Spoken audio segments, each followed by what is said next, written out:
to the ECV Consulting YouTube channel.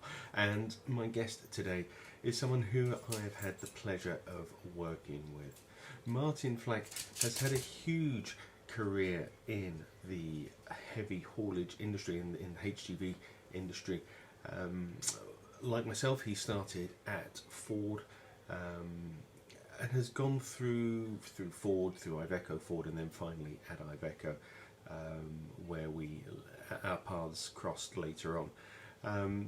Very, very knowledgeable person. At one point he was involved in the production of the Euro cargo vehicles in Brescia, spent a lot of time living and working in Italy. So his knowledge of the vehicle market is quite extensive. Very clever guy who understands the technicalities and the scientific processes that go on inside the engines, which is really key for the conversation that we're about to have, talking about the alternative fuels that are available to a diesel engined truck, not just electricity, but what else is out there that could power trucks of today and in the future. Hope you enjoy.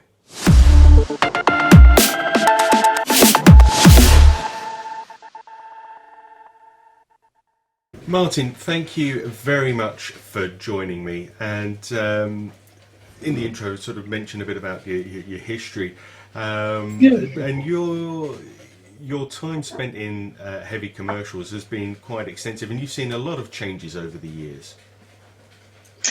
When I started working in heavy commercial vehicles in 1977, I was working on the Ford D-Series and the Ford Transcontinental, when we thought that an engine with 14 litres was doing quite well at about 270 horsepower.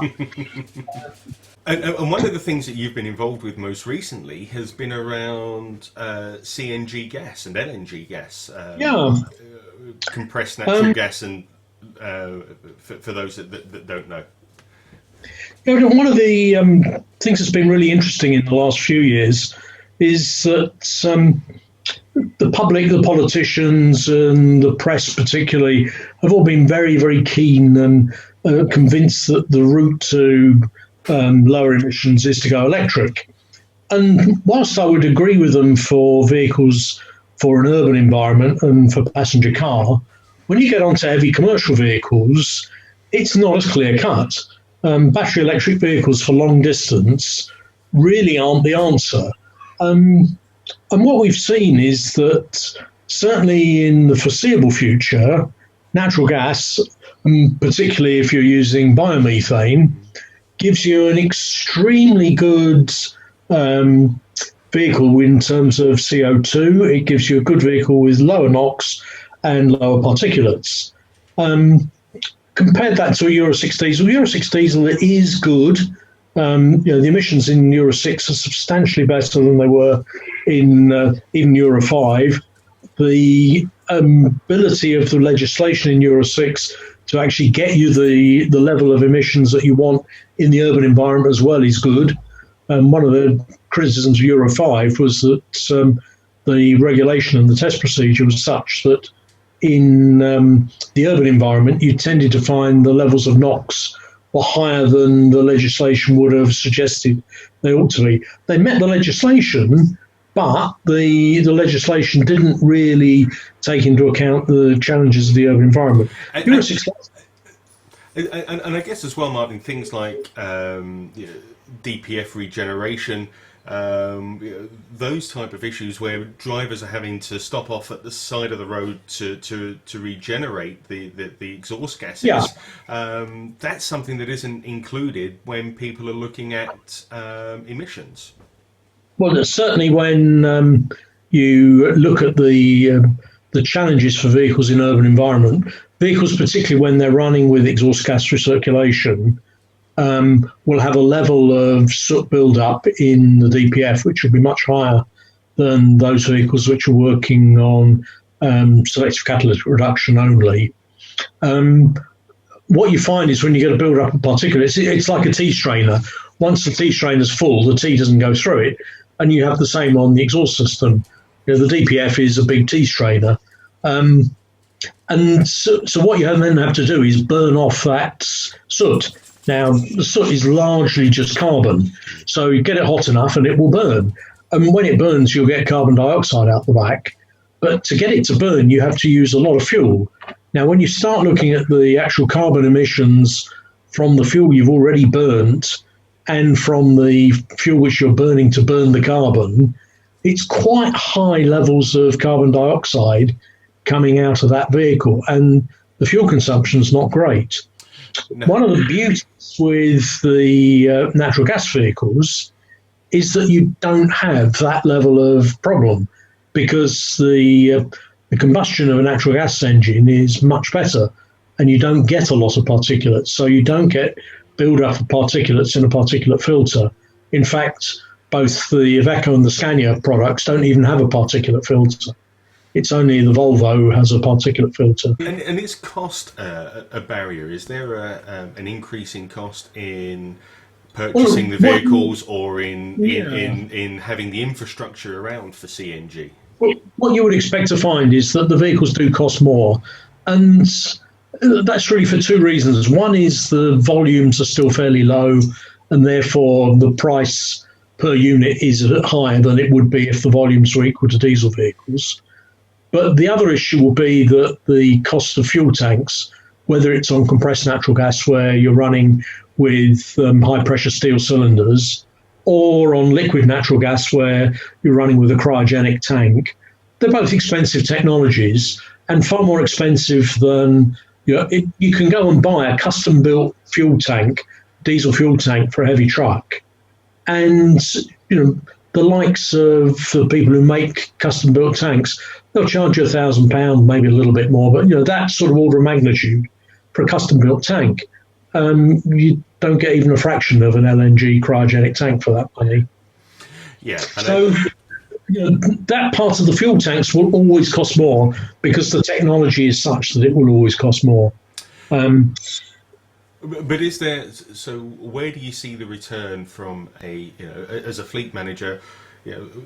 I'm guessing the return is the fact that the vehicle isn't sitting around idling, going through a regeneration process.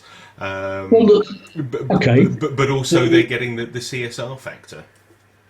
The main economics, so the vehicle costs more, the fuel costs less. Okay. And the fuel costs less because the fuel duty is approximately 35 pence less for a kilo of gas than for a litre of diesel. And very roughly, depending on the operation, you would expect to use a bit less than a kilo of gas to the equivalent of a litre of diesel. Okay. It's a bit more complicated than that, but just it's that sort of picture. Yeah. So you're saving something in the region of 30 to 40% on your fuel bill. If you've got a truck doing 100,000 miles a year, 100,000 miles a year, you're going to be spending something in the region of £40,000 a year on £40,000 to £50,000 a year on diesel. It's probably nearer 40 at the moment, but the ballpark number is nearer 50,000. So that's quite a significant saving then in terms of fuel. Oh yeah. So you're looking at a £15,000 a year saving on fuel. Now, natural gas is one form of alternative fuel. Biodiesel, I'm guessing that's got to be a cheaper initial step for operators to look at, because that doesn't require a huge amount of change to the vehicle. Not every engine will take biodiesel, but that's got to be a small step forward if someone's looking to make a change. When I look at biofuels in general, let's give a little bit of history that the early biodiesels were not far removed from cooking oil. They're referred to as fatty acid methyl esters, or FAME, worked fairly well in Euro 4, Euro 5 engines. Generally speaking, for Euro 6, the injection pressures and temperatures are much higher, and the fuel is not really stable enough for Euro 6. And most manufacturers will talk about a 7% biodiesel FAME acceptability within mineral diesel, one or two may go a little bit higher, but generally speaking, it's fairly low levels. Where it then changes is when you get to what's referred to as second generation biodiesels. The main one which is around is called H3O, or hydrogenated vegetable oil.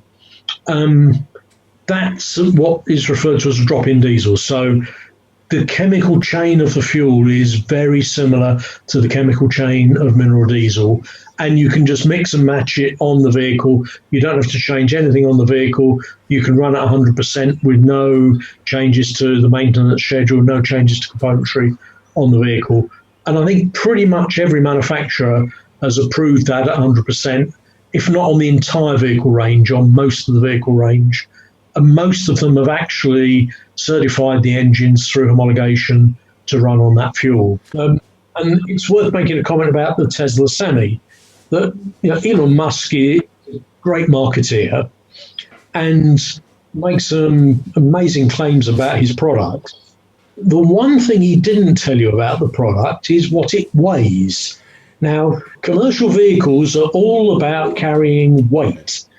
At a very rough estimate, you need 2 Tesla Semis to carry the weight that would be carried by one diesel engine equivalent vehicle. Yeah, I think I worked out that based upon the energy density of the batteries on the market, what Elon Musk was claiming, the battery weight alone would be something around about 12 or 13 tons, just the battery weight. And so don't forget, in the States, you're limited to 36 tons. It's 80,000 pounds, which is 36 tons in round numbers. And the other thing was that he was talking about 1 megawatt hour of battery on the vehicle, and able to charge that in half an hour. That's a 2 megawatt supply you need to do that. And quite how you physically get a cable and connector that can carry that level of power that you can pick up, he didn't explain that one. So the concept behind, can you make an electric vehicle work? Yes, of course you can. The milk companies delivered milk for many years using electric milk floats. At one point, Dairy Crest were the largest operator of electric vehicles in the country. They're all 40-year-old milk floats. So electric traction works. We know that. The challenge is, how can you store enough energy to be able to do heavy long-distance work? Martin, thank you for your time. We're sort of running out on time on this, but thank you very much for your time to talk to us. I'm sure there'll be further questions that we'll come back to you with them. No doubt we'll have another conversation anytime in the future. There's a lot more to talk about in this subject, but it's been great to get some views and to get a little bit of science and explanation around what's happening out there. So thank you very much for that, Martin. It's been a pleasure as always to chat to you, and we'll be in touch again very soon.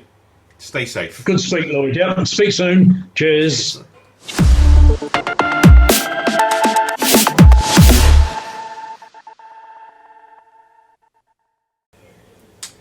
Well, there we go. That was just a little bit of a taster of the full interview. If you'd like to view the full interview, you can do by visiting the Patreon website. Sign up, become a patron, get involved, get access to all of the full interviews, and find out who we're going to be speaking to next, and have your say.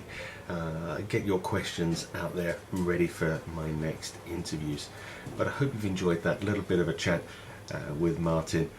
Fantastic bloke, and I'm sure that we will be having more conversations with him in the future. Stay safe. Speak to you all soon.